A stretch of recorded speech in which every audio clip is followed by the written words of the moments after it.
be in order, specified.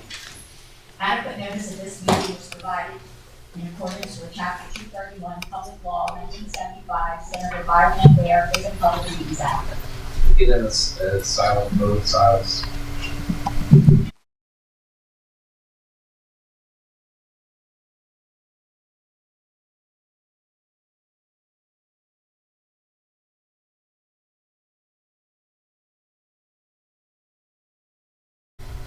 Thank you. Ms. Russo, you would please stand. I pledge allegiance to the flag of the United States of America and to the republic for which it stands, one nation, under God, indivisible, with liberty and justice for all.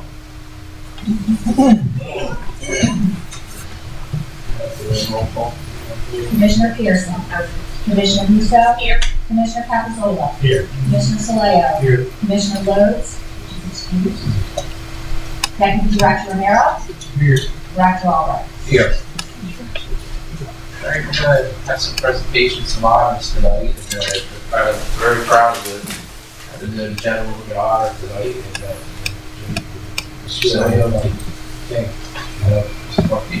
Mr. Markey, just come on.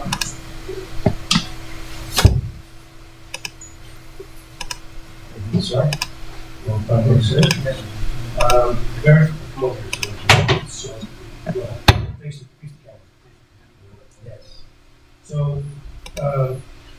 in honor of the County of Cumberland, we are honoring you with a proclamation for your many accomplishments, which I haven't had here. And there's too many to state. I'm just going to go over a few. First of all, he's a volunteer for the county commissioners for the Board of Veterans Affairs. He's also the author of Phoenix Sphere, right? Book came out and was published. Author of another book called Phoenix Reborn. Former Chief Executive Officer of Casa Brock. Former Vice President of Special Projects at Global Crisis. Former Project Coordinator at World Gate Communications. Former Second ID Headquarters Liaison to Camp Housing at the U.S. Army in Korea. Former Logistics Project Planner at New Energy, and I don't know that one exactly, Ventures. And then it keeps going on and on and on. So with great honor to the Cumberland County Commissioners, I want to give this proclamation to you. And if you want to stay up here, get a couple of pictures taken with myself, some of the other commissioners, and I'm sure you're doing something. Actually, yes. Cecilia, the family, they can come here and settle. You want to do that? Let's do that. We go around. Anybody else from the family here? Yeah. Please. Come up here. Yeah, come on up here. Right up here. Well, we're gonna get one over here first. With just us, yes. Come on, Come on here, sweetheart. No, come on. Come on. Everybody here, the family, all the family.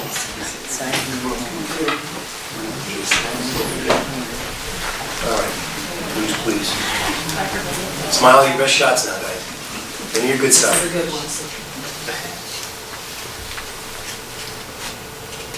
All right, and then we'll get one with all the commissioners.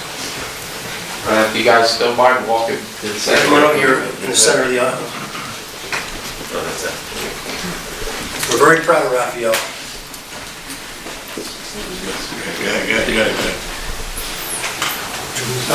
You want to get the rest of the family too, guys? Family, you can come back up. No, you guys can come back up. Very proud. This is a family picture. Congratulations.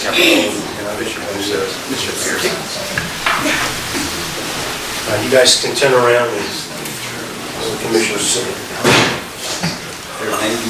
Were you expecting some more family members? No.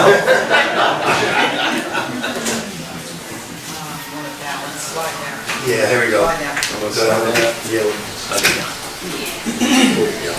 You stand up, Bill.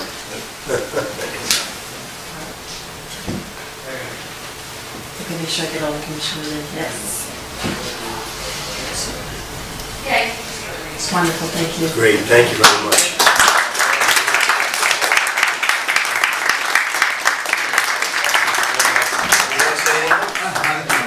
No, you sure? Please. He's a writer. He's a writer, not a talker. He leaves that for us. Thanks, thank you, sir. Thank you.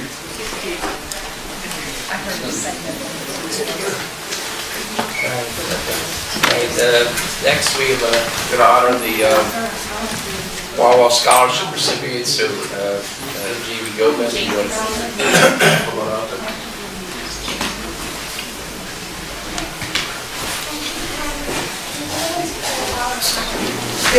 Good evening, everyone.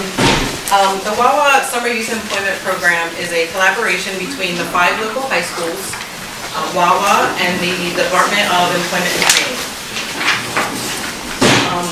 We are funded through, the Department of Employment and Training funds job coaches and supportive services for youth who are hired at Shore stores at Wawa. We've operated this program for over 20 years. And we have some exciting news this year. Although it's operated for 20 years, it is a program that is still growing. So Wawa hired an unprecedented amount of youth this year, hiring 184 youth from Cumberland County to work at Shore stores at, Wawa stores at the Shore. Excuse me, nervous. Also new this year are scholarships. So we're funded through the Cumberland County Department of Human Services.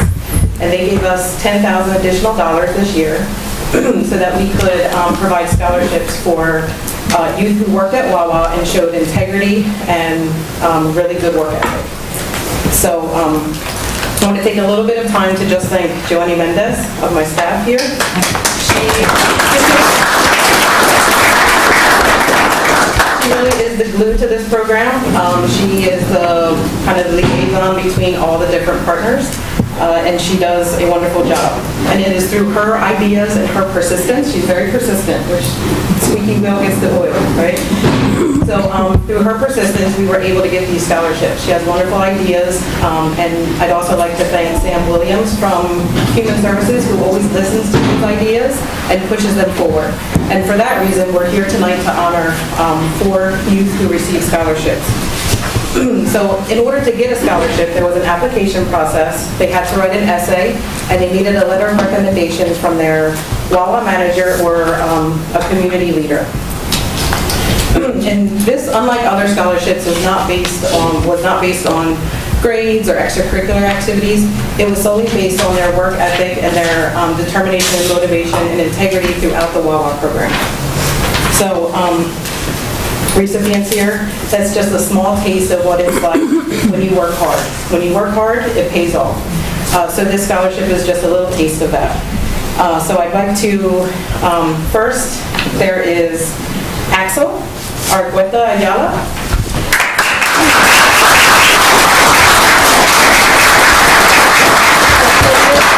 He graduated from Vineland High School, and he's currently enrolled in Penco Tech in their electrical program. We're going to do the group as well. Congratulations. Congratulations there. Maybe not made it. It's okay. Oh, no. Just let's get over here for this. We can do a group shot.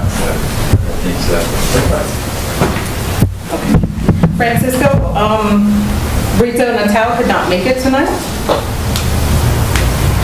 And then we have Charlie Escobar Rivera.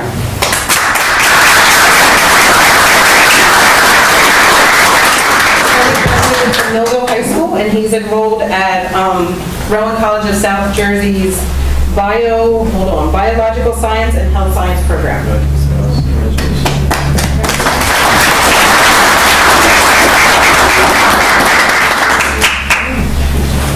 And then next we have Madison Ingram. Madison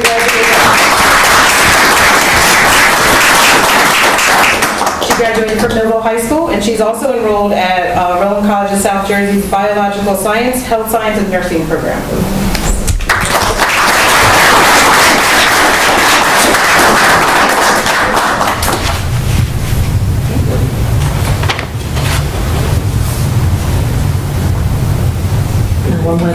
You guys, that's it right there. You guys move on over. I'll scoot it over the end.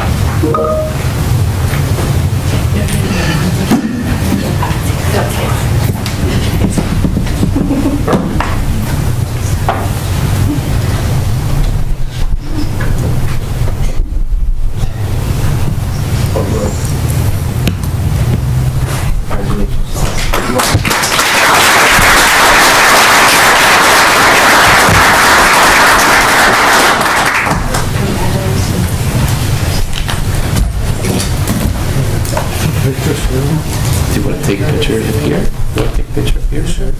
Yeah, you come on up and we'll take a picture with the commissioners too, so the rest of the commissioners. And also, JB. Come on up. Yes. I think, Come in the middle and we'll take a picture. So Everybody up with that.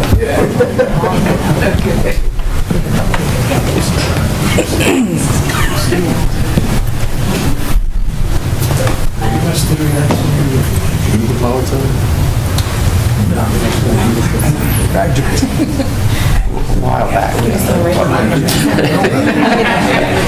Whenever you guys were gonna go work around you, so you guys can set up. Or maybe a booth either in between or everybody on the sides.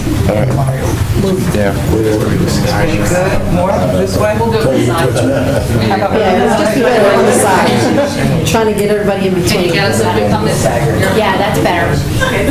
Oh, you're nice and tall. Okay, do you see? I have it. Okay, so I'll take it from her. Okay, ready? 1, 2, 3. Awesome. Don't move.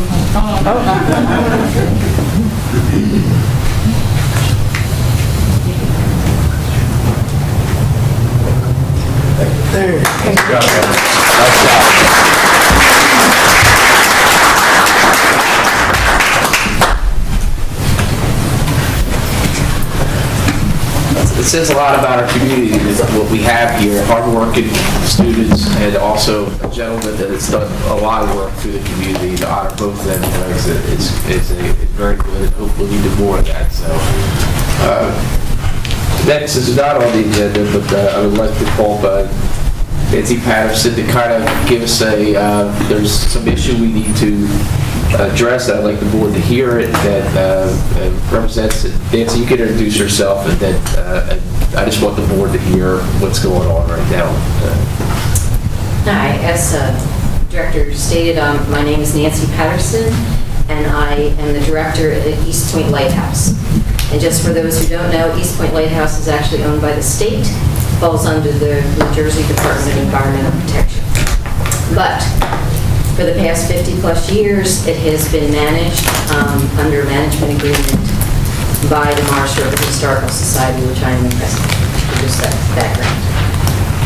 Basically, there's just something I really feel like needs to be called to the attention of the county, and that is what I believe are completely unnecessary struggles that we have dealing with the DEP, and it's ongoing, and it seems to be across the county, specifically or especially along the Bay Shore.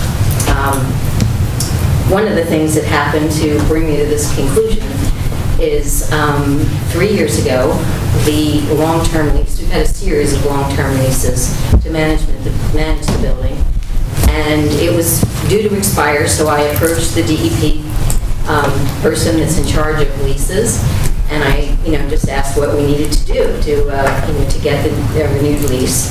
And I was basically told, don't worry, everything's fine. We'll work it out. We're just a little behind with our paperwork. Time went on, I asked again, and then it was another story. It was, well, we're not offering renewed leases, and the DEP is no longer offering leases, just licenses. But don't worry, we'll like it better. So then time goes on, and we finally see this license that we were supposed to like better, and in it was basically stating that not only, because it was only a license and not a lease, that they could basically kick us out at any time without any warning, for no reason or any reason at all. And at that time, it was also written in the license that they would take over all of the society's funds that were raised. And by the way, the society is a 501c3 incorporated nonprofit. So how they thought they could take over the funds is beyond me. I really don't understand that. But it was written in the license, so of course I didn't sign it. 8.5 months later of trying to negotiate a reasonable license, because at that time I didn't think they were really offering leases anymore. They closed us down during that time. We continued to pay all the bills without bringing in any income. Very, very difficult to survive, especially on the heels of COVID when we had to be closed for that. So that was a really, really big struggle. Recently, I found out that during exactly the same time when I was being told to my face that they were not offering leases anymore, the very same New Jersey DEP, very same office, very same person, gave a new lease to Absecon Lighthouse Society that managed that one. Same setup, nonprofit under the DEP. And since then, I believe Cape May has also gotten theirs. Meanwhile, East Point had to go through grueling negotiations for 8.5 months. And then, finally, with the help of Congressman Van Drew, we were offered another lease. But not really offered to us, it was offered to the public. After 50-plus years of maintaining and restoring and offering the lighthouse to the public, we literally had to bid for it. This is what the lighthouse looked like on the top when the society stepped in. And the bottom is what it looks like today under the society's management. I'd like to, I don't know if I can put that on the record or not.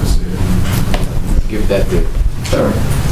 Pass that over. Basically, the lighthouse, when the society stepped in and had convinced the state to get a management agreement to begin restoring, it was nothing more than a burned out shell, no roof, no cupola, and no light. Now it's an active lighthouse, fully restored. Cupola has been rebuilt, light has been restored and reactivated by the Coast Guard. So it's a fully functioning lighthouse, guiding mariners every night, and it's also a fully restored and furnished museum, open to the public year-round for special events and tours.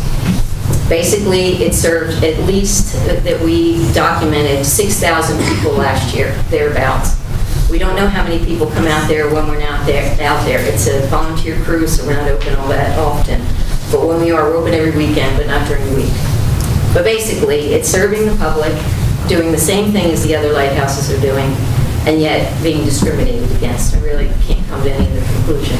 No other lighthouse went out for an RFP in the state of New Jersey, just East Point. There's no reason that I can come up with where that was the case. I was basically lied to, told that they're not offering leases anymore. Yet simultaneously, at exactly the same time, another lighthouse society was given a lease, and then others since then. So that's the first thing. The second thing I've seen it. is it's incredibly hard to get permission to add even the basic infrastructure.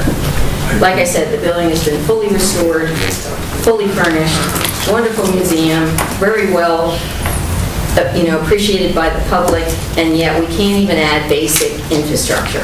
There are no bathrooms, there are no walkways, there's no parking. It's just, you rough it to get there. Even the access road is still a dirt road. It's 2023, and we are the only lighthouse in the state of New Jersey with a dirt road access. And it's not because we're asking the state for money. We just want permission to do the things that are needed, and they won't grant it. And it's not for lack of trying. I have an example of trying to get permission, and actually, according to what I'm reading here, I got permission to do a project that basically addresses this problem, which is the fact that too much water is now reaching the lighthouse. It's sitting on the edge of destruction. There's no erosion protection, basically, other than a sandbag. Again, the other lighthouses in the state of New Jersey, all it takes is one look, and you can see the difference. Cape May has a huge jetty system. I think there's at least six jetties. Huge beach. And that's been added. Somehow that was okay to do as far as the Environmental Protection Agency was concerned.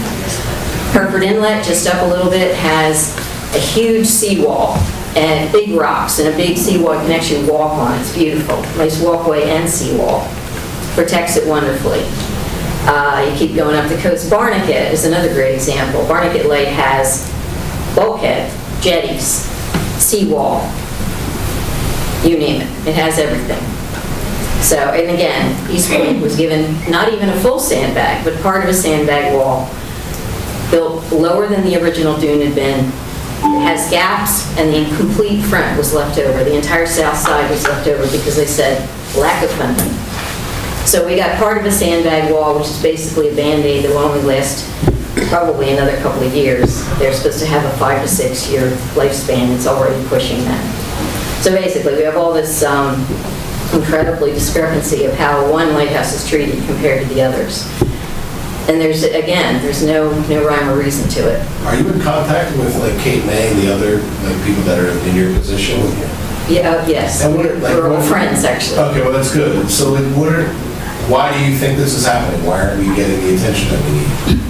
It isn't even just the attention. I think they're actually giving us attention, in some cases, more attention than we deserve, because they are not in a good way. They over-regulate the Bay Shore. Do you know why? I can guess. It looks to me like they're regulating the Bay Shore to the point where they want it to fail. If you look at the things that they deny, for instance, the project that I have here that I actually got permission to do, this is their writing, it's their project number, written by their words, and it states that I can do the work that I requested to do, and then there's email stating that I have full permission, and all I had to do was sign, of course, that horrible license that they wanted me to sign. Well, 8.5 months later, we got that license where I could sign it, and when we went to do the work, they threatened to fine us if we touched the main part of the project. Why do you think they want it to fail? Do you have your Well, to suspicion? quote the commissioner of the DEP when he did visit the lighthouse, which is a bit of a miracle thanks to Senator Michael Testa, he did come to visit the Commissioner LaTourette. He came out to visit, toured the building, seemed to be impressed, but then he said, no, this isn't really our mission. Our mission is to gather up as much land as possible, hopefully connect it together so the snakes can slither freely. History was not their thing. I have a question. So we do have LD1 and LD3. Have they been out there together to give you support for, you just said, Senator Testa, so have they spoke to the DEP and said Yes, this is... as far as I know, everybody's done what they can do. The power lies in the governor's hands. That's my understanding. That's We've all been out. We've all been out to Senator. I've been out there individually, many times, Nancy.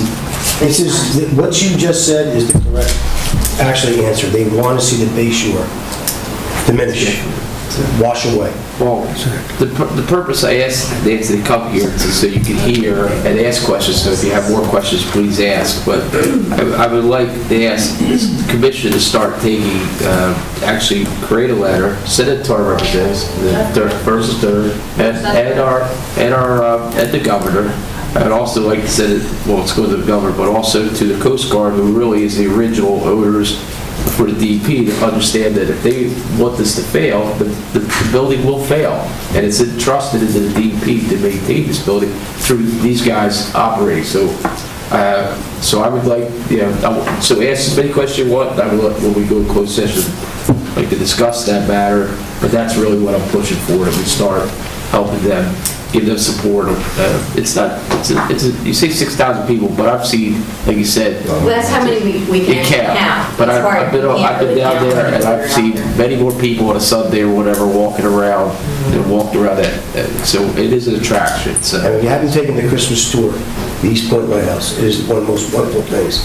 I've taken my grandchildren there several times. They enjoy it. They like the light at the very top and the different colors. It's a wonderful thing. It's a good experience. Kids will love it. It's something we can't lose. It's one of the few historical sites that we have left in this county, and yet the state wants us to lose it. So do you have any more questions? I'd like to, what's the contact? Who's the person at the DEP that you're usually in contact with? Or you're talking I about can't even people? answer that because it changes constantly. Okay, They're kind there's of, not like somebody that's... I've dealt with them all the way, and they really, the names keep changing If faster you than could I can. email us like some contacts so we can just at least, just like this young lady with Wawa, Squeaky Wheel doesn't get the oil, so Right. if we're all trying to like get this conversation going and, we put pressure wherever we can, we'll do Yeah, that. I really want to know. The immediate needs. Because that's ridiculous. If you're trying to like build a road, why would they want to stop? Like, They cannot even get a parking lot. Yeah. I can't even get a Well, walk, that's- I can't even put a walkway I mean, back that used to be exactly. there that we had to move because it was washing away. if you could get us some Pile up contacts, behind we'll the see what we tide can and do. rotting away right now. We'll start putting some pressure on that. And the All bus- are all in agreement. We gotta do something with that. We want to lose it. It would help me get a copy of the license agreement to make this sign as well. I actually, there's a new lease offered, and basically what I'm requesting is that some support in asking the DEP that we be treated the same way as the other lighthouses. We should have been given, we should have been given it 3 years ago, but we should be given the same lease as absecant, not the one that the one that they've written for us that we weren't allowed to negotiate. We had to bid on it or not, and just take it as is, actually has us on top of paying all the bills to maintain and restore and open the lighthouse to the public. We also have to pay the state. Nancy, I like the fact that the solicitor just mentioned to get the new licensing I will agreements. definitely. And the reason for that is because this, coming from the county and showing that there's some type of unbalanced treatment between one lighthouse to the other, no better can the solicitor come up with those answers. Yeah, I'll be glad to share the contrast as well as the information we can get. We need No, it's not good. Well, they're there, they're already there. They're there. So They've already been there. well, let's talk in one voice. Sure. Okay. Thank you. Thank you for your I mean, we're going to do what we can. Thank you. We will. So, I just wanted to get the sense, hopefully you get the sense that, you know, it's tough. And all of us have been on volunteer groups. It's tough when you get beat up all the time when you're trying to do something you want to do, so.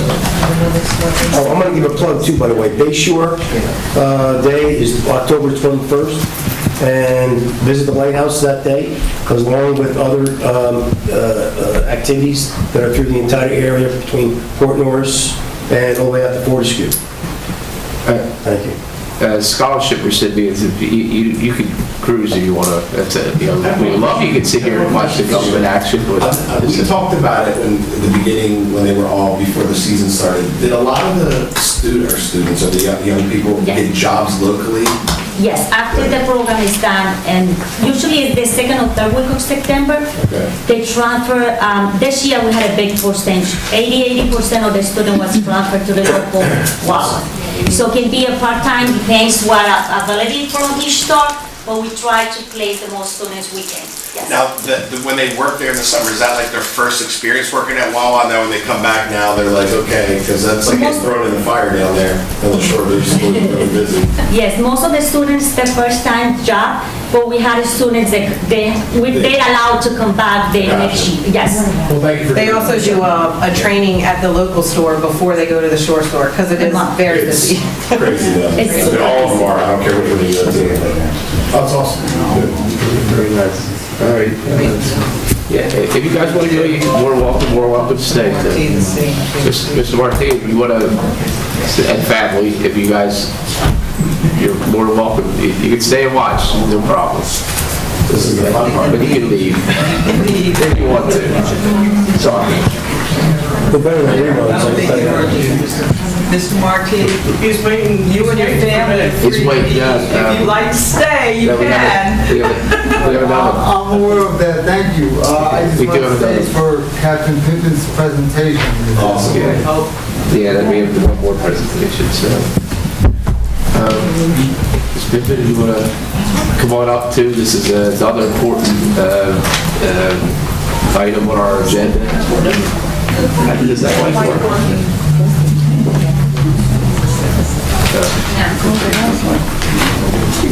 Probably was not on. So nobody else has had a mic? Now I'm going to sound really, really loud? You want to introduce yourself? Okay. My name is Diana Pittman. I am the director for the Cumberland County Department of Veterans Affairs. And it has been my distinct honor. I just started my 14th year. And it's a labor of love for me. So I'm also an Army veteran myself. So when I talk about our veterans and talk about the things that we do, it's near and dear to my heart. So I want to talk to everybody about Operation Greenlight. Everybody say it. Operation Greenlight. Come on. Operation Greenlight. Okay, let's make it exciting, okay? So this is led by the National Association of Counties and the National Association of County Veteran Service Officers, who actually accredit my people and myself as veteran service officers in order to do our job. They have partnered to do Operation Greenlight in an effort by America's this was a number I didn't expect, 3,069 counties, parishes, and boroughs to show support for veterans by lighting public buildings in green from November 6th through November 12th. Residents and businesses are also encouraged to participate by simply changing one light bulb to green. Okay? We hope to have a green county.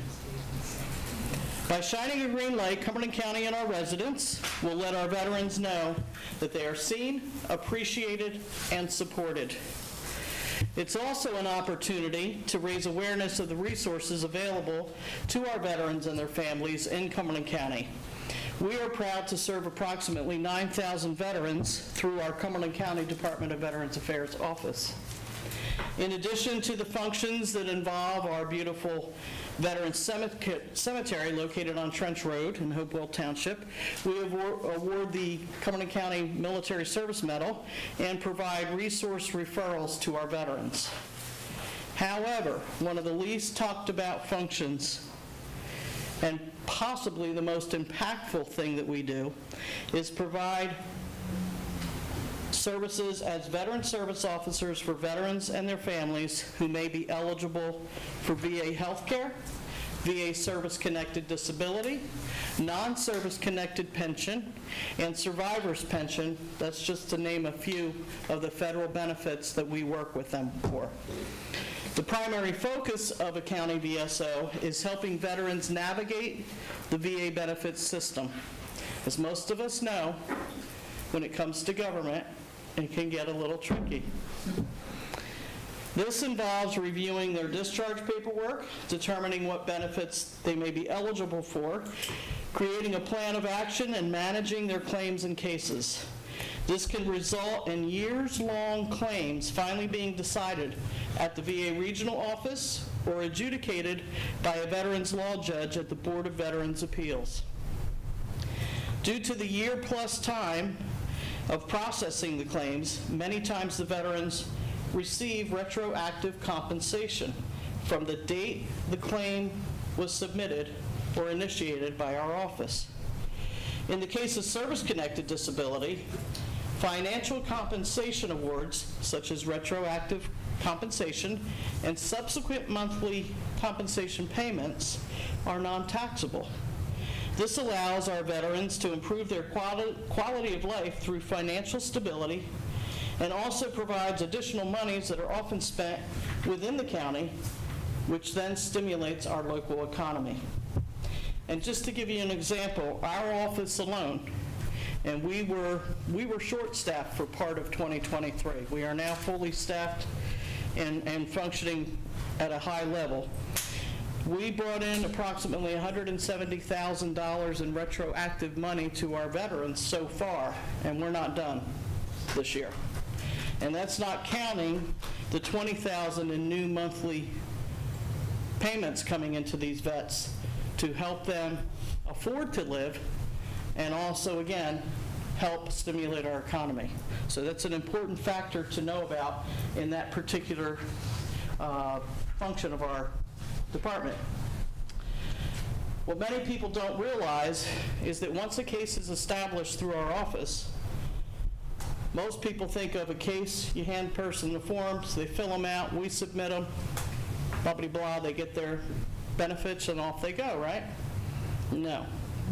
We manage the case, we build the case, half legal, half medical. We do research, we do a lot of things to help build the case.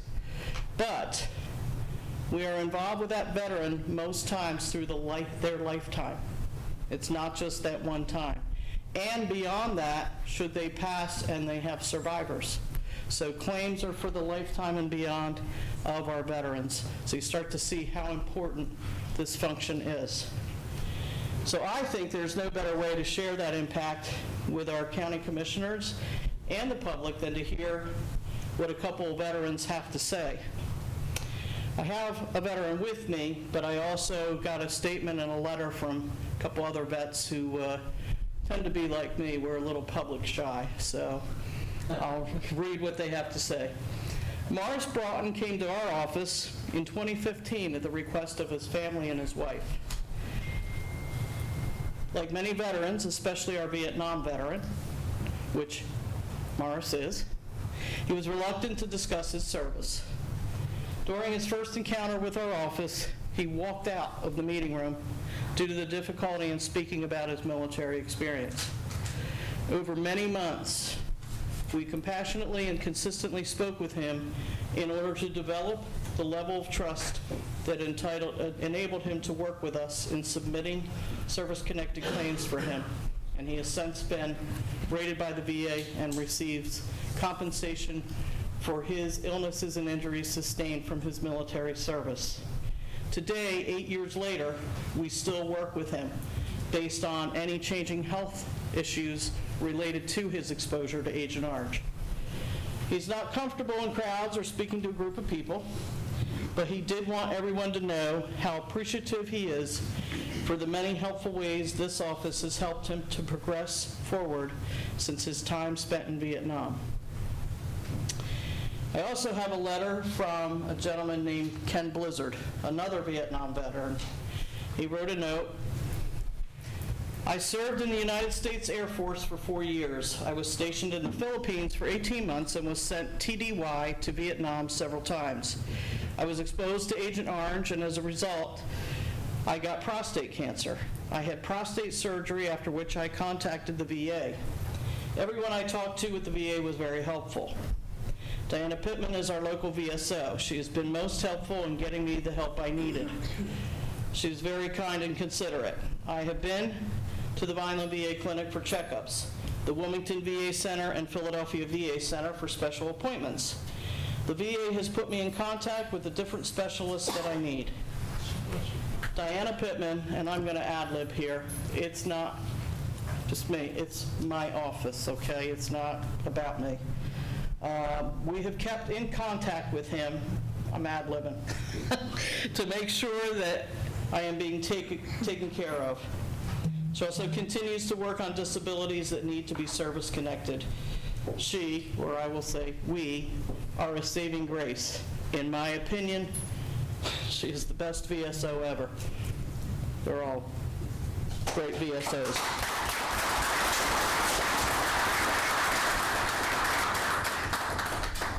Last but not least, we have Fred Scholl, who was a Vietnam veteran who served in the Army from 1969 to 1971. And I believe he first came to our office in 2017 after several failed attempts at getting a claim for service-connected hearing loss approved by the VA. That all changed in July of 2022. So Mr. Scholl, would you please come forward and share? Let's give him a hand, Mr.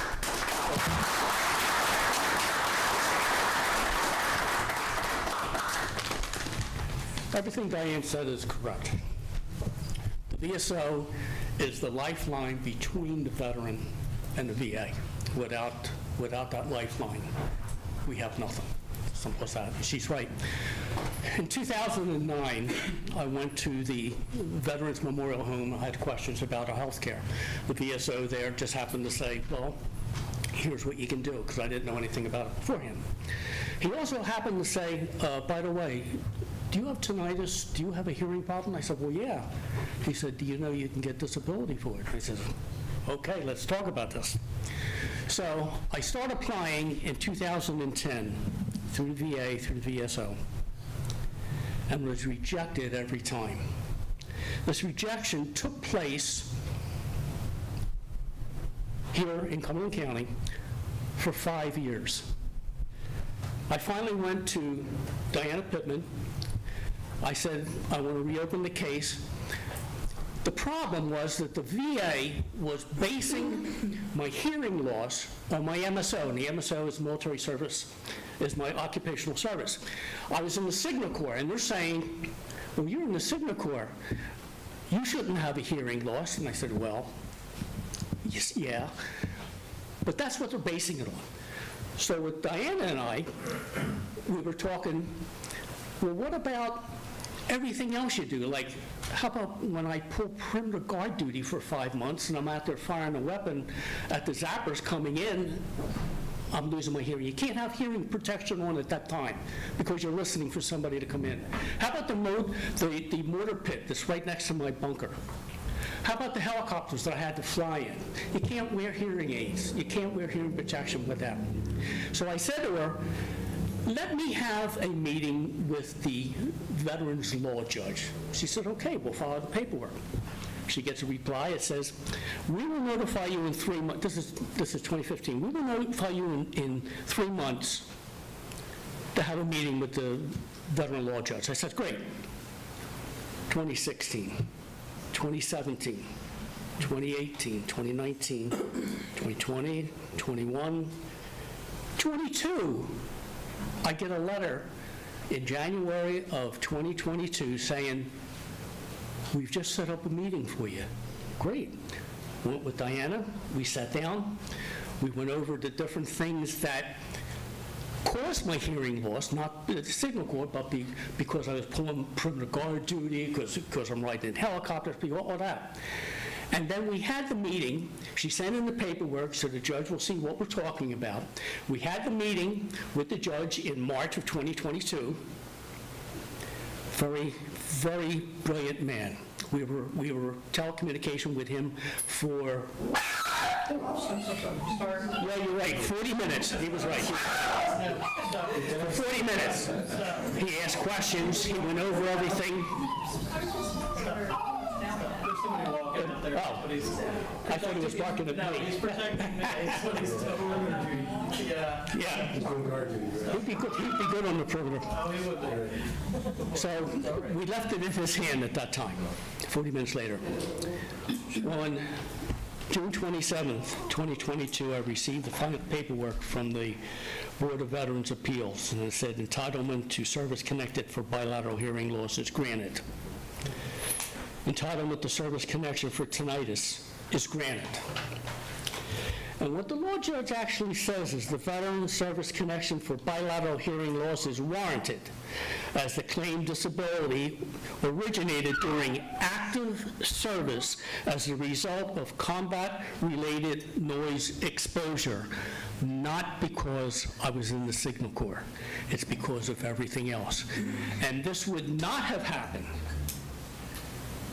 without the VSO staying with me for 12 years, going over this to get this. I was awarded 60% compensation. They actually gave me back pay for 5 years when I reopened the case the second time with Diana. So without a VSO, we really have no hope. It's as simple as that. I give everything to her. Am I rich? Hell no. Am I comfortable? Yeah.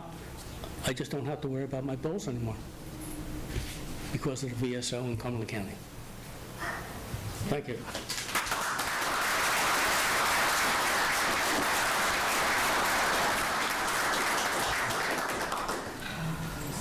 Thank you.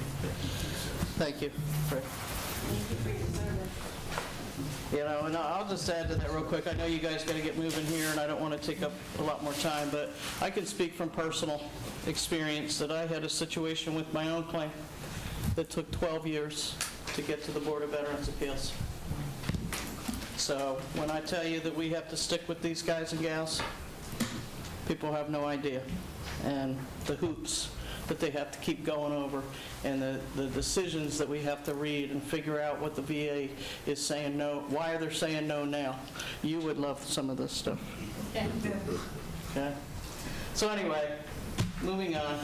That's a brief glimpse into our world and why NAPSCO, joining with the National Association of Counties and doing this Operation Greenlight, is so important, because it's about the veterans and it's about the services that are available and getting our communities to really understand, because a lot of times we don't, the average citizen knows about our cemeteries, knows about the other things we do, but they don't understand this aspect of it. And I will say our county is ahead of the curve when it comes to understanding the manpower it takes.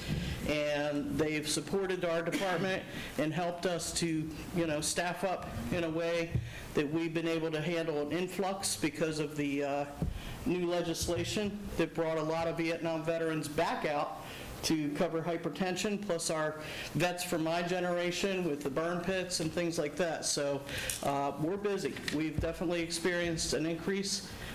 We had a state VSO retire, and every time you do that, there's not a lot of VSOs to go around. So to that end, attached to Operation Greenlight, we would like to encourage our Board of Commissioners to consider sending a letter to our congressman showing support of the bipartisan legislation that was attached to the resolution coming up. Commitment to Veteran Support and Outreach, CVSO Act, HR 948, which has been reintroduced in the 118th Congress. This bill would offer federal funding to CVSOs for the first time and also authorize grants to expand and support VSO functions. So what I'm hoping is how we started out, that I encourage our board, our Cumberland County businesses, and our residents to continue the ongoing commitment to our veterans and join us in participating in Operation Greenlight, which actually will be running from November 6th through 12th. That's when we want to see all the green lights. We will have things up on social media probably starting tomorrow. We're going to get some press releases out. Check Facebook, the county Facebook out, see what's going on. I encourage you to get excited, get creative, find out ways to let your green shine, okay? And I really, really hope that we can make this a really successful event for our county. Thank you for taking the time.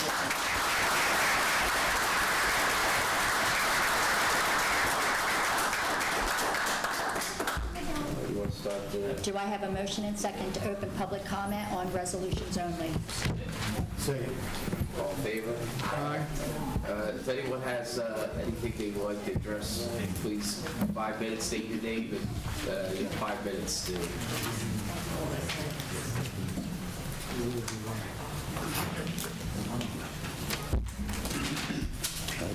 Dean Hall, Upper Deerfield. I started coming to these meetings years ago now, and the reason I did is because my father was killed in the Second World War in the Battle of the Bulge. And I had been over to his cemetery in Belgium, and it is just immaculate, unbelievable. And I came and lived in Bridgeton, and I took a look at our cemetery way back then, and I thought it was disgusting. It was a mess. And one of the things I talked about when I first started coming here is, wow, what are we doing? What are we not doing? That lasted maybe a year and a half, and then she came in. Kudos to Diane Pittman on that too, correct. Thank you. Anyone else? Or I also want to say something about that Diana said real quick, is that the state person actually resigned like within a day. But Diana Pittman geared up her office and sale to handle the overflow from that. She knew it was going to happen, that veterans were stuck because they do have a connection to their VSO, and it was dropped like this. And she knew this was going to happen, and she geared up the office to make sure they could pick up the slack, because she knew it was coming. So, and that it made a smooth transition for a lot of veterans to be able to, all right, the county's taking care of the problem. Sale and Cumberland, but Diana Pittman was the sale for that. So. I have a quick question about that. Did they hire somebody? Because I've got a couple calls about that person retiring. Not that I'm aware of at this point. Supposedly they dispersed a lot of the cases to other VSOs, but they're all over. And a lot of vets are not comfortable with that. They like having somebody new. So, we've got a lot of transfers, and I don't know. I suspect it's going to take a while before they get somebody. Well, let us know so we can, because I've had, like I said, a couple people contact me, so. All right. I know where to- Yeah, and if they need anything, No, feel free to send them. I will. Okay, thank you. And again, also this commission has actually made an effort to make sure that they're up to staff for probably within a short period of time, we made sure that they were up to staff because it is an important office in this county. It takes care of an important group that we have to always be supportive of. So, thank you. Thank you. So, anyone else like to? Seeing nobody, can I have a motion to close the public session? I'll make a motion. All in favor? Yeah, sorry. Resolution 2023-705, resolution supporting Operation Greenlight for Veterans and declaring October 10th, 2023 through November 11th, 2023 Greenlight for Veterans. Do I have a motion and second? So moved. Second? Second. Commissioner Pearson? Yes. Commissioner Musso? Yes. Commissioner Capizola? Yes. Commissioner Saleo? Yes. Deputy Director Romero? Yes. Director Albrecht? Yes. Resolution 2023-706, resolution awarding a contract for scheduling/routing software for Cumberland County for the Cumberland County Area Transit System. Do I have a motion and second? Make a motion. Second. Commissioner Pearson? Yes. Commissioner Musso? Yes. Commissioner Capizola? Yes. Commissioner Saleo? Yes. Deputy Director Romero? Yes. Director Albrecht? Yes, but I would like to say at one point that the purpose of this software is is to help route our buses, which may be working closely with workforce development, our CAT system, both working together to better deploy the resources we have, to not overlap the bus routes, to actually keep them spread apart. Is there anything you want to add? Then I don't know if Susaro's here, but is there any other special thing this program will bring to the table that's better than before or previous?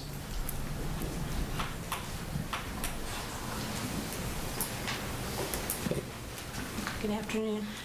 Yes, this software, the previous software that we have for the routing, we purchased back in 2008, and as you know, with anything, IT, that there's so much more advanced software. So this software will not only integrate CATS and Office of Implement and Training, but they can also integrate what New Jersey Transit has through the county, so that people can actually do, everybody, the general public as well, can do trip planning using an app, because there will be a mobile app with this to make it easier to schedule trips, to see, they don't have to call, where's my bus? They can actually see it on their app if they have an app. So a lot of seniors use the bus, but they also have, a lot of seniors do have cell phones and smartphones, so they'll be able to use that, schedule trips directly from their phone without calling the office, so that will help a little bit, with the amount of phone calls. They get about 400 phone calls a day for transportation.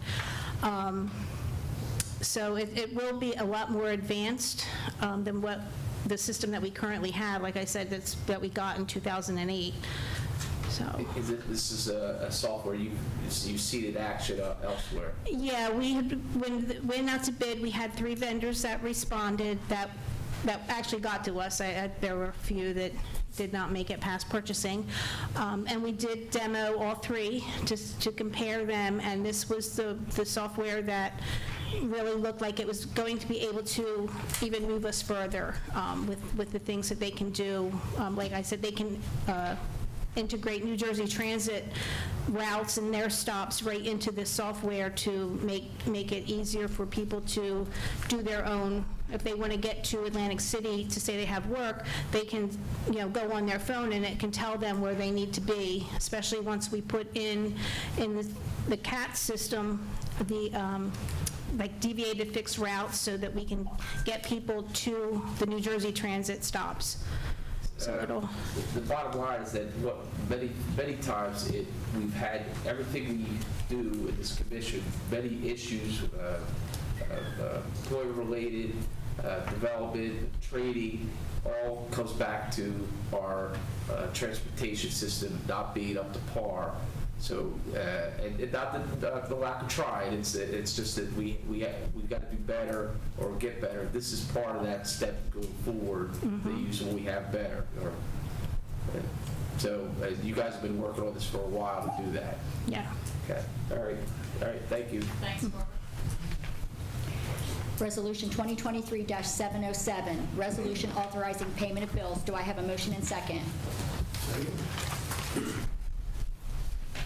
Commissioner Pearson? Yes. Commissioner Musso? Yes. Commissioner Capizola? Yes. Commissioner Saleo? Yes. Deputy Director Romero? Yes. Director Albrecht? Yes.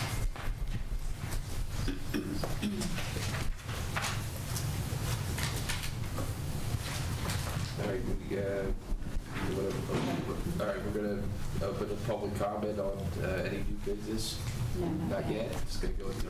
We're going to review the agenda first. All right, we're going to review it next 2 weeks from now. So Number 14597, resolution before we authorizing. start, I just want to make sure the meeting will be here. We intended to move the meeting to Deerfield, actually commercial. Lawrence Township and Deerfield, when we're looking at moving the meeting to there.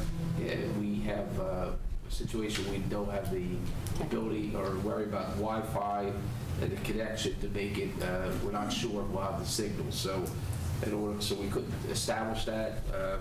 Maybe in the future we will. So we've cut it back here. We're bringing the meeting here. So we got that right there. So go ahead, sorry, I just wanted to make sure. Number 14597, resolution authorizing application to and acceptance of FY22 Justice Assistant Grant Program from the New Jersey Department of Law and Public Safety, Office of the Attorney General for the Cumberland County Prosecutor's Office. Number 14600, resolution authorizing purchase from Sourcewell National Co-op contract vendor for 7 new model OFM 2678 Land Pride offset flail mowers for the Cumberland County Department of Public Works.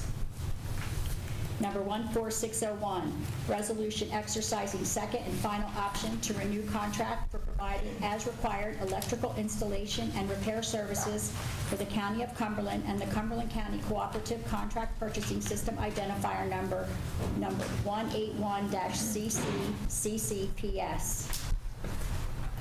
Number 14602, resolution exercising first option to renew contract for providing a full-service TPA to provide medical benefits management for the Cumberland County Department of Corrections, RFP number 22-43.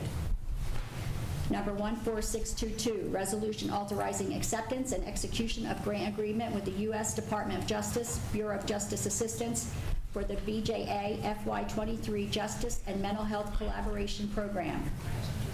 Number 14624, resolution exercising first option to renew contract for providing consulting services for the development and implementation of the County Option Hospital Fee Program, RFP number 22-47.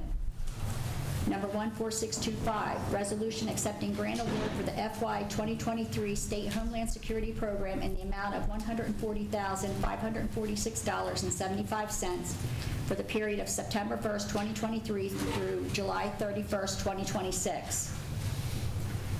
Number 14626, resolution approving budget amendment FFY 23 State Homeland Security Program in the amount of $140,546.75.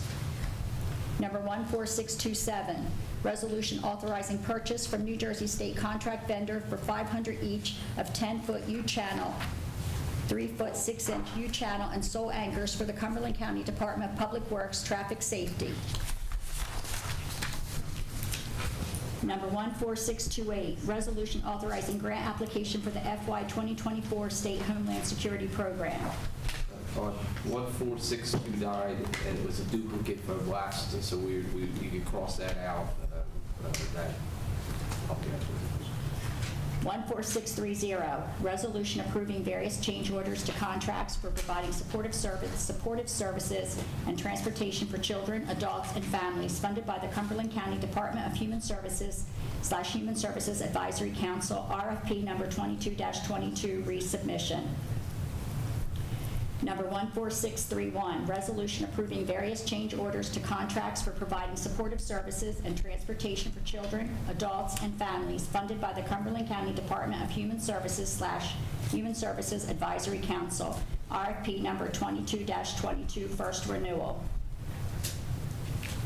Number 14632, resolution authorizing purchase of various backup power supplies and accessories for the servers for the Department of Social Services under bid ESCNJ/AEPA 22G under cooperative contract vendor ESCNJ Co-op number 65 MCBS-CCPS.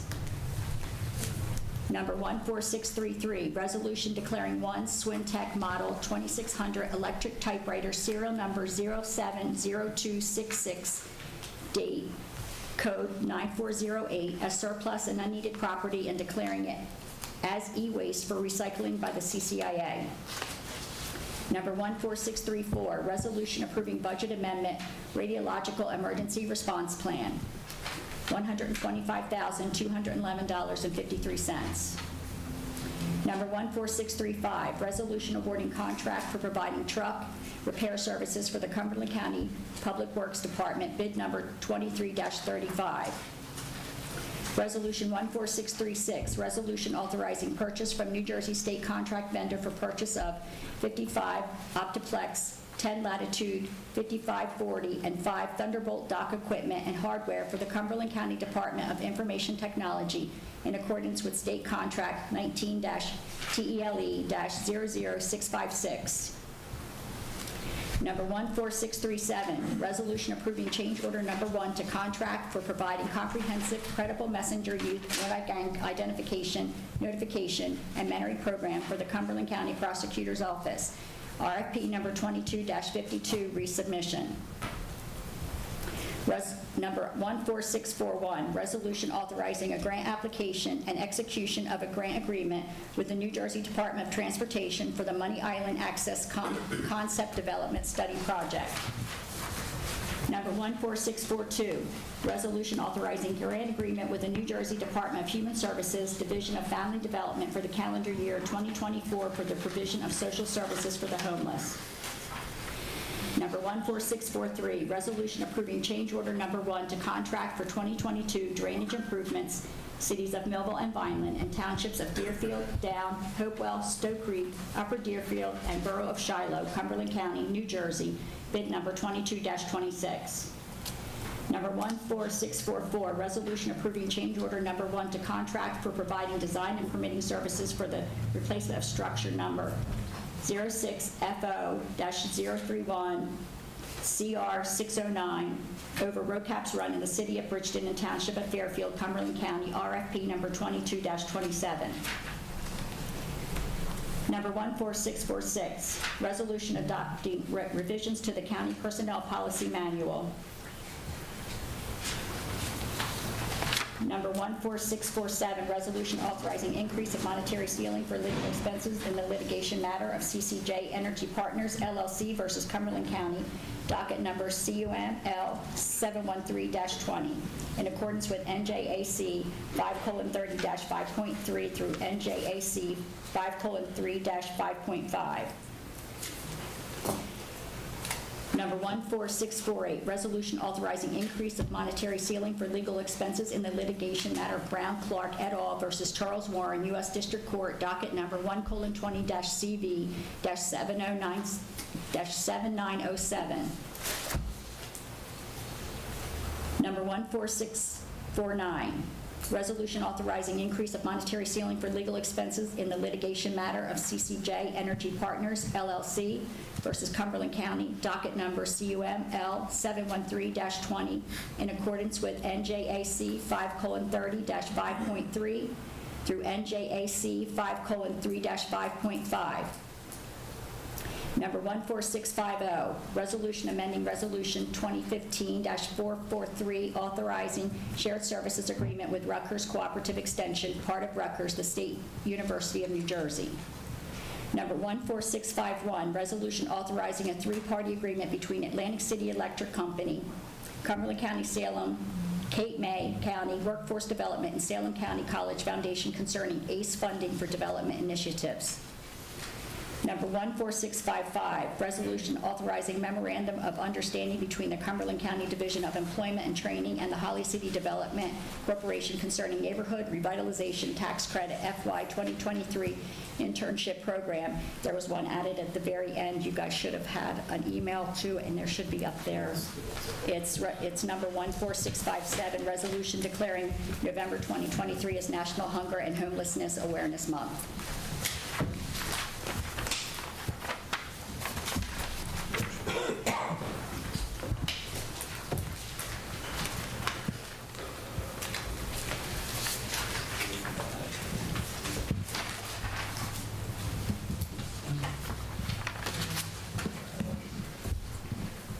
That was all under the consent. Yeah, this on here is that road cap run is our bypass that's actually being designed and permitted. I guess we're rolling with that to get it done, so the roads will be reopened. Is there a time frame that we have?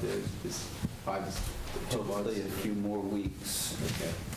Working with Congressman Van Drew's office to make sure we have the proper permission from the State Historical Society in regard to an old railway that exists there. And once that is granted, then the U.S. Corps of Engineers will issue their permits, which are the final permits that we're waiting for. And at that time, the bids can go out for construction of the project.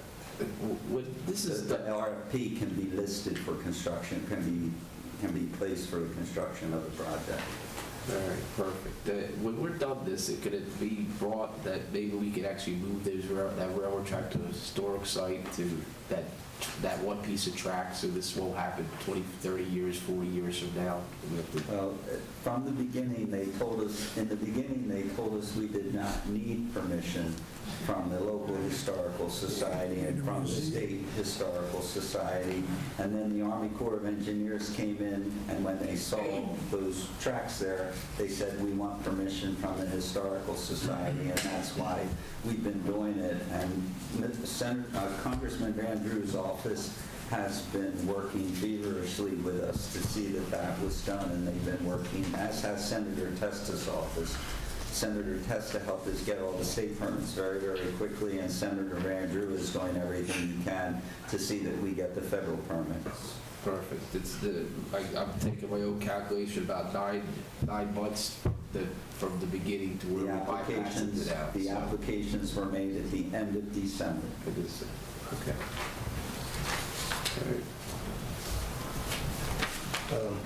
I have one comment, two comments actually. Okay. Resolution number 9.4627 was brought last time. I have to abstain from that.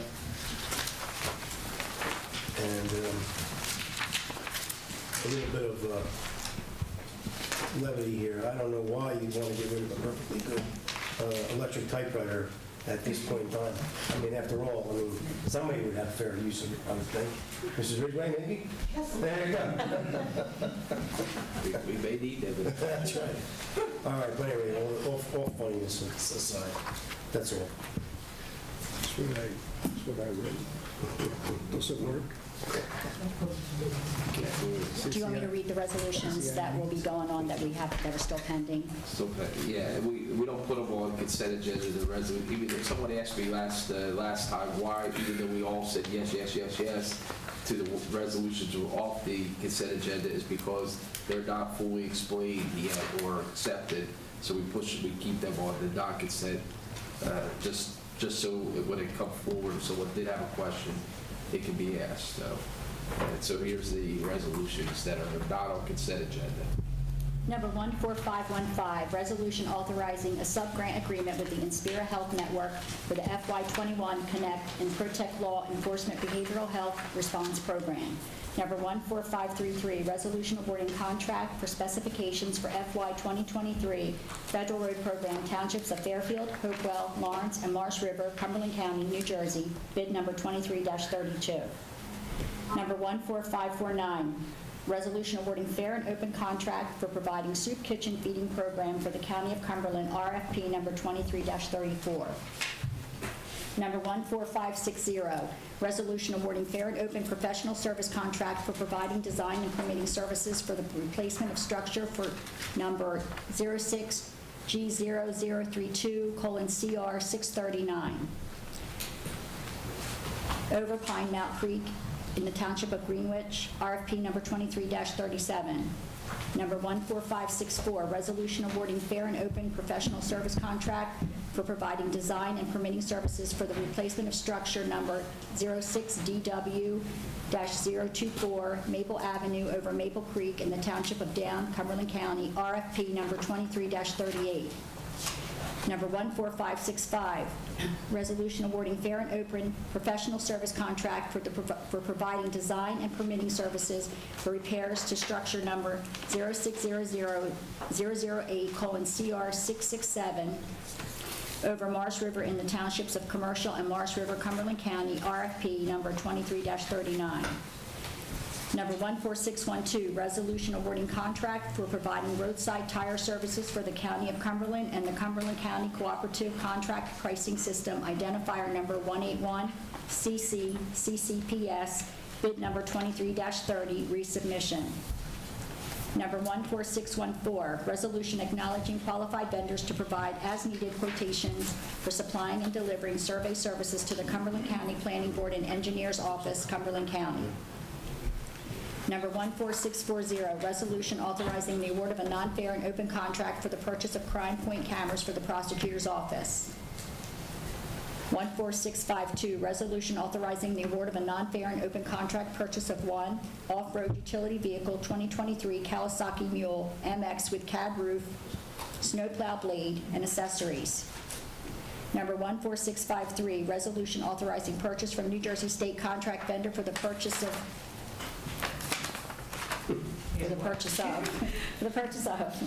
Number 14654, resolution authorizing agreement with the New Jersey Department of Human Services, Division of Aging Services for the renewal of 2022-2024 Cumberland County Area Plan for Aging Programs, third year 2024. Before we go, is anyone from is Neil Riley on the phone? What is the purpose of this Kawasaki Mule? What do we plow with that? The jail. The jail? The parking lot? The delivery side, where the officers come in and out. There's nobody really takes care of that for us. All right. So. That's why you're here, to explain that. That's what it'll be all the time. Where are you going to store that? It's usually like, it has to be a garage or shed. Yeah. It's like a four-wheel. It is, but it has a coverage. I'm not sure what Ray's plan is, whether county maintenance is going to store it for us and make it available when we need it, or whether Ray has an internal plan. Doesn't have to take it to the property, right? But the only reason I ask, if you need it, like, let's say at night when it's snowing, right? You want to get it out, but you don't want to have to travel from a further location to get it. I will run that down for you and have that at the next meeting. I just know Ray is so happy to finally be able to get his plan, to be able to. Are you going to take care of the courthouse too, like the whole area, or just that part? I don't want to make any commitments that I'll get beat for later, so I will sure we will help out where needed. Bruce driveway. That's it. Question on number 11. Number 11. Yeah, this is- We're going to have to talk to them tomorrow, we're not sure when. Now, is that possibly just the renewing our state contract? It could just be the state contract. For them to be a vendor? Yeah, like, so there's a routine listing of That's what I think. canceled contracts and then authorizing the listing of all the state contracts. Yeah, I think that's what I was, okay. All right. I'll follow up with my staff tomorrow to see if that was the intent of that one. And I'll circulate with the commissioners what it actually was. All right, thank you. The treasurer report you're going to make next time, authorized payment, we're going to do that next time. All right, do we have any public comment? I need a motion and second to open public comment period. Make a motion. Second. All in favor? Aye. All right, is there anyone who would like to ask any questions regarding this, or any new business they would like to discuss? State your name in 5 minutes and where you're from. Steve Sewell from Wyman. Good evening, Commissioners. Before I dive into my questions, I want to genuinely thank each of you for your dedication to our county. I know my demeanor can be a bit blunt and direct, but I believe in the power of public service and the difference that committed officials can make. My aim is to enhance our collective efforts for a better community, not to diminish them. With that in mind, I'd like to address a few concerns regarding the upcoming elections. As a disclaimer, if some of these questions seem to be coming out of the blue or biased, I'd like to remind everyone that I'm an independent-minded voter and have been proactively seeking information within reason for months, so there's been a lot of time for speculation.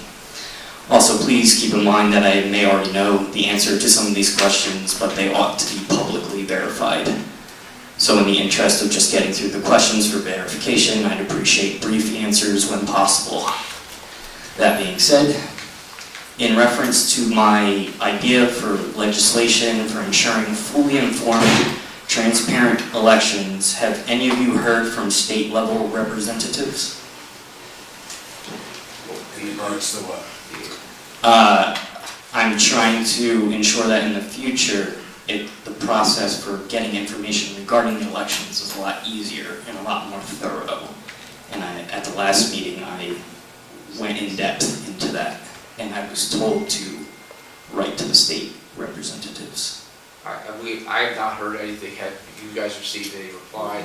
The one thing, when you made that comment last time, I made a comment, I believe, or maybe I was thinking of it, that I really don't want the government to be involved with setting, grooming candidates or looking over candidates' shoulders, or it's up for the public. And actually, everyone here, when we run for elections, the whole purpose of why we run is to inform people of what we believe in or what we stand on.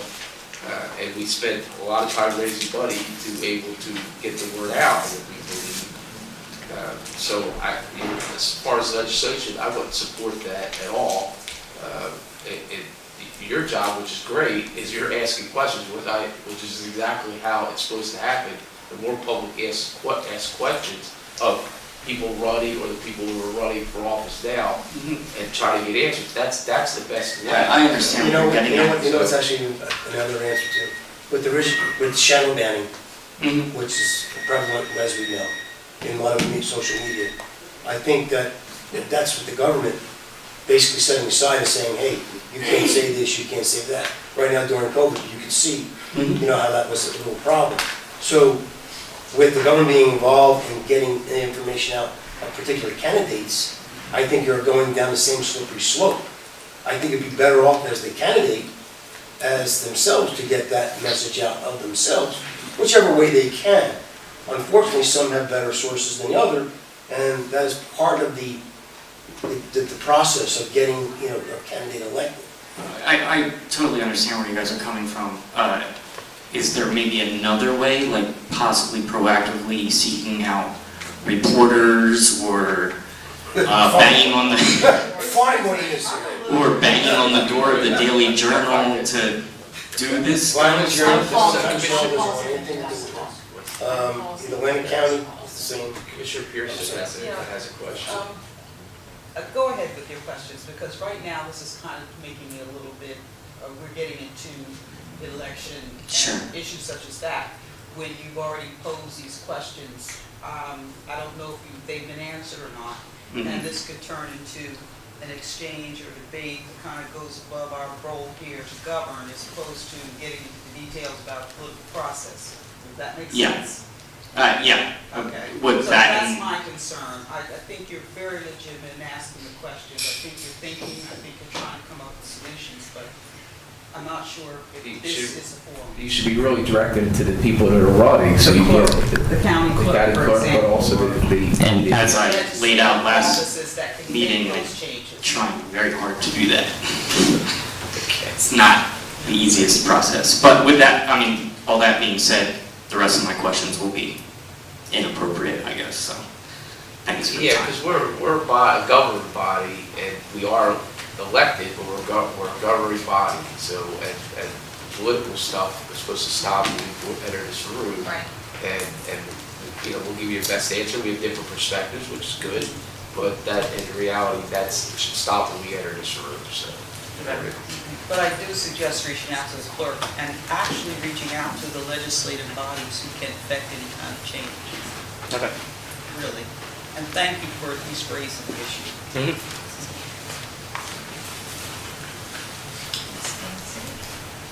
Steve, you know the routine. Good evening, everyone. I'm Nancy Ridgway from Upper Deerfield and Fairfield Township. Since I didn't have an electric typewriter, I'll see if I can get out a bit for you.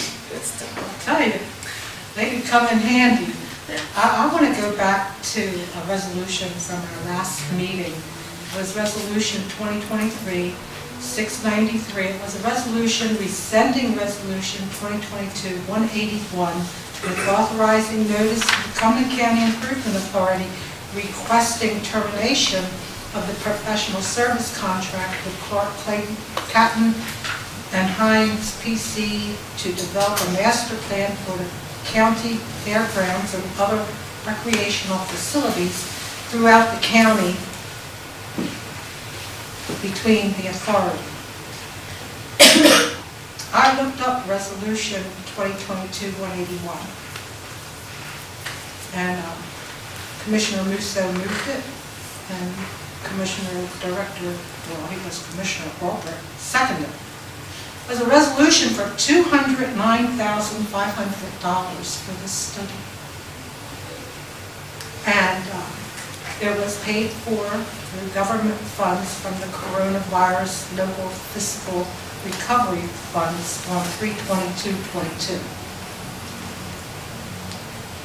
I went to the Improvement Authority and asked about the study, and they told me that it was 70% completed. Now, this board has constantly told me that they are going to be transparent. Can you tell us the 70% of the completed study? Well, I call Vats here to come and speak, but go ahead, you do it so you're more, but I can elaborate also. No, I'm not done yet. I'd like to see it in writing, seriously. Since how much of the $209,500 do we have to pay them since we're canceling? Well, you do understand why we're canceling it before you ask the rest of the question there? Because they haven't provided they're what, 6 months behind or 8 months behind the providing the study. So in order to keep going, I'll answer that other part, in order to, for Matt, I'll answer, but in order to keep going, to us even say, they proposed, they came to us, gave us their preliminary plan, it looked like they threw everything, well, you know, so I'm gonna make sure everybody else knows, they threw everything but the kitchen sink on the wall to see what would catch, and instead of coming up with a kind of a comprehensive idea, they took everybody's idea that ever had anything about our park, and they took it and threw it in the plan. So we said, all right, well, they're starting, that's a good point to start, but then it dragged on, and dragged on, and dragged on, and so that's why we finally, don't worry, we're stopping the clock here, Ms. Ridgway, all right? And that's when we finally had enough, because they didn't do the job that was intended. Matt, you want to kind of give better details than I am, so. Well, I just want to make another comment, Sure. and then I'll let you get back to business. Thank you. Because it is getting late. I've been going around and asking questions about this county park system. Okay. And I've been violent up Deerfield, around the county, Millville, and talked to people. And we're kind of thinking that we have parks and ball fields all around the county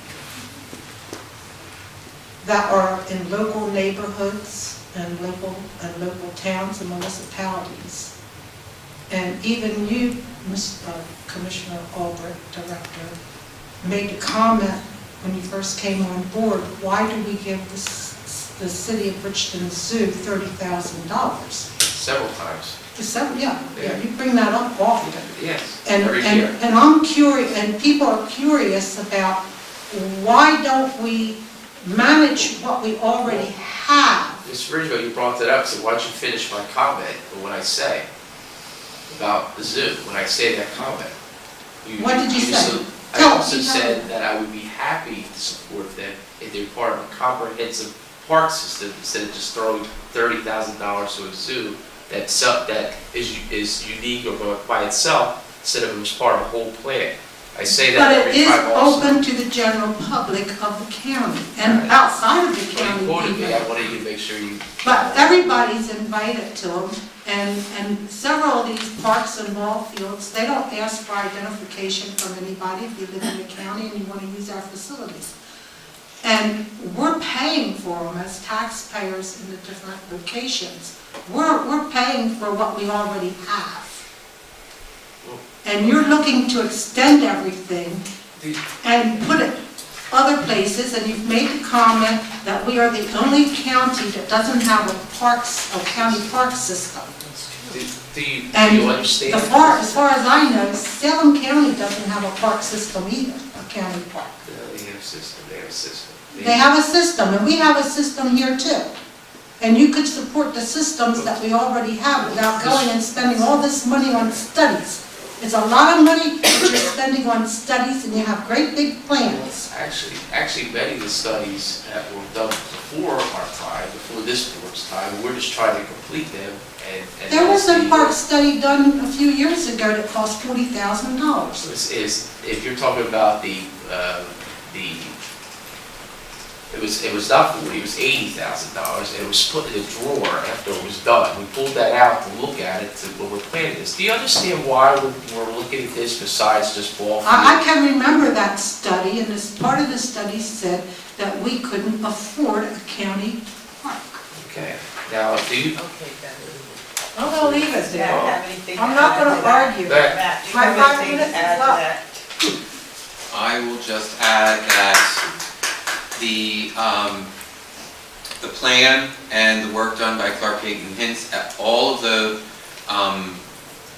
the mapping and the analysis is going to come to us since we've already paid for it, and that will inform the completed plan, which our department will finish. And the reason we're doing that, one of the reasons is that the whole intent of the plan was to provide meaningful phases for implementation out at the fairgrounds. And as the director indicated, the draft plan that we received from the consultant in the condition that it's in includes absolutely everything you could possibly imagine for that fairgrounds for an extremely high price tag. Not very useful for us in the near term. So it's something we need. We know what we need out there. We know what available funding we have. We need a phased plan that shows that. And that's what we're trying to accomplish. Yeah, Matt, thank real you. quick, can I ask, during this time when they were doing the study, did you have like meetings with them, just like updated meetings with your department and whoever the liaisons or the director or admin, just for updates? So we did have meetings. I can't remember how many. There weren't very many. And there have not been any in the last several months as we've been waiting for a draft document. We feel that we made it clear to the consultant what we were looking for, but the product that we received in draft format is not what we were expecting. It's not a report that's going to be particularly useful to us. We need an itemized phased approach. So we thought we made that clear, but there must have been some miscommunication along the way because that's not what we received. So, and how many months were they behind giving us that report? So the study, the original agreement was supposed to be done, I believe, in January or February of this year, and we received what they had drafted to date about a month and a half ago. So that's how far behind they were, and this wasn't even a finished product. But when we received the version that we received, we decided administratively that it was more fiscally responsible to finish the product in-house than it was to try to work with that consultant to get to a... What is the purpose of creating a park system? What does it do for this county by creating a park system?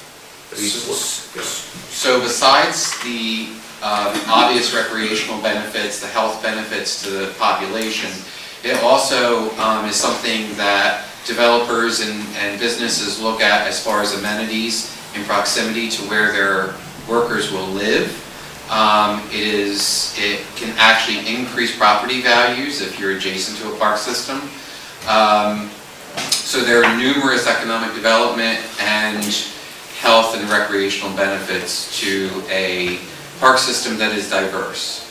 So as Ridgeway indicated, we have a variety of opportunities for recreation in the county, but there are definitely some areas which we don't have. If you look at comparatively other counties in the state, there is definitely room to grow here, and I think that is the intent, is to provide the services that our residents and visitors are expecting. Can a park system support itself? Can it bring in revenue to support itself? Yes, parks can be revenue generating.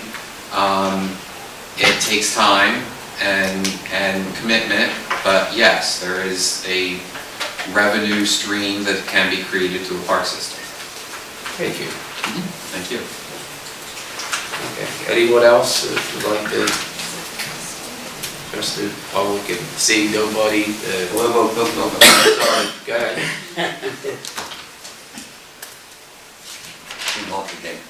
I'd like to know, can I have an update of what's happening with the study for the school in Millville? Is it go?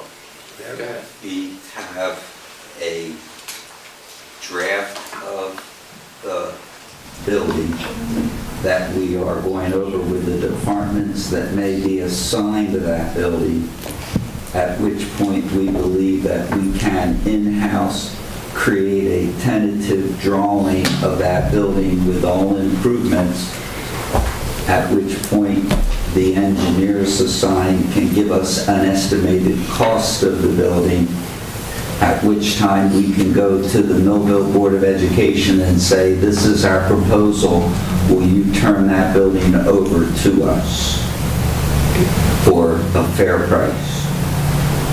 And let's not talk about the price because we don't want to put it in the public, but... I understand. Do we have a timeline for this? Any kind of a timeline? Probably within 2 to 3 months, it would be ready to, by then, hopefully, we will have an estimate of the value of what it will cost to improve this building, and then we can begin discussing the matter with the City of Millville Board of Education. Do we have an engineer in mind?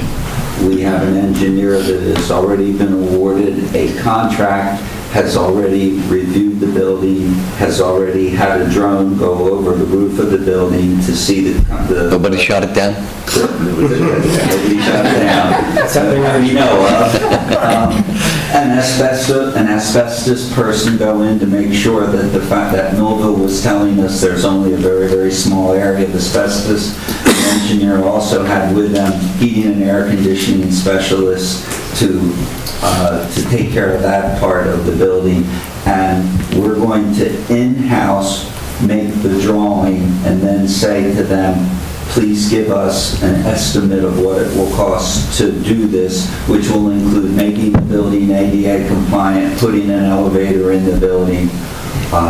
And I think really, are we still waiting on the City of Millville, Mr. Carr? We're waiting on the City of Millville, and I spoke with the Board of Health today, which are the two components that we're waiting on to get As to the City of Millville and who? what they're looking for as far as Board of space. Health. Oh, the Board of Health, okay. As to what they would like their square footage of the building to look like, so we can then draw that in and then turn it over to our in-house engineer who believes they can do a drawing that we can then turn over to the hired engineers who can then give us a rough estimate of what it will cost to do the project, then go to the city of Millville and say, would you consider allowing us to have the building as we discussed? And what would be their incentive to do that? Whose incentive? Millville. They would like to have the building used instead of vacant in the neighborhood. Well, wouldn't they say there's value to it? I'll sell it to you for this? I'm sorry? Wouldn't they really say, gosh, it's still a valid building, we'll sell it to you? They could, but the city of Millville, when we started talking to the city of Millville, they gave us the impression we should talk to the Board of Education, and we did, and we had a meeting with the Board of Education, and they have a number of vacant buildings, and this is a building that, combined with the city of Millville, they would like to have us there, the police department presence there, because they believe that it would be good for the neighborhood and for the city of Millville and for Cumberland County to consolidate offices that we now pay rent for. I thank you very much. Appreciate it. Okay, thank you. Is there anyone that I didn't see? Okay. Excuse me. Jennifer Webb-McCray, Cumberland County Prosecutor. I just want to mention, I was at Camden County today for my County Prosecutors Association meeting, and their building is housed in the Jim Florio Building for Public Service, and there are a number of county services in one building. So it seems like a good plan to be able to share services and have, a number of services in one spot. We know that transportation is always going to be an issue in Cumberland County, and having, a place where a number of services are located is good for the taxpayer and the citizen. And it really struck me today, wow, it would be nice to have something like this in Cumberland County. Thank you. Thank you. And the neighborhood really wants it, because I've canvassed that neighborhood, and they're excited about it, so I know people that do live around there. It's going to be a win-win-win all around. That's why Millville was very supportive of what we're doing, so. Anyone else would like? Okay, could I have a motion to close the public meeting? I'll make a motion. Second. All in favor? Aye. Do we have need for? We do. We do. So will there be any action out of that? No action anticipated. Okay. Could I have a motion to, Resolution 2023-708, resolution providing for a meeting not open to the public in accordance with the provisions of the New Jersey Senator Byron M. Baer Open Publics Meeting Act, NJSA 10:4-12. Matters relating to litigation, negotiations, and attorney-client privilege. Matters relating to an employment relationship. Do I have a motion and second? So moved. Commissioner Pearson? Yes. Commissioner Musso? Yes. Commissioner Capizola? Yes. Commissioner Saleo? Yes. Deputy Director Romero? Yes. Director Albrecht? yes. Motion to adjourn to go into. Do I have a motion to I'll make a adjourn? motion. Second. All in favor? Aye. All right, so you guys are welcome. Are we going to stay in here? We're going back. All right, you're welcome to stay here if you want to. We'll be back. This has been a QBC television production, in association with our partners and sponsors. QBC broadcasts on Comcast Cable Channel 22, and live streams its programming on Facebook and YouTube. All rights reserved by Quinn Media and QBC, programming that serves the South Jersey market.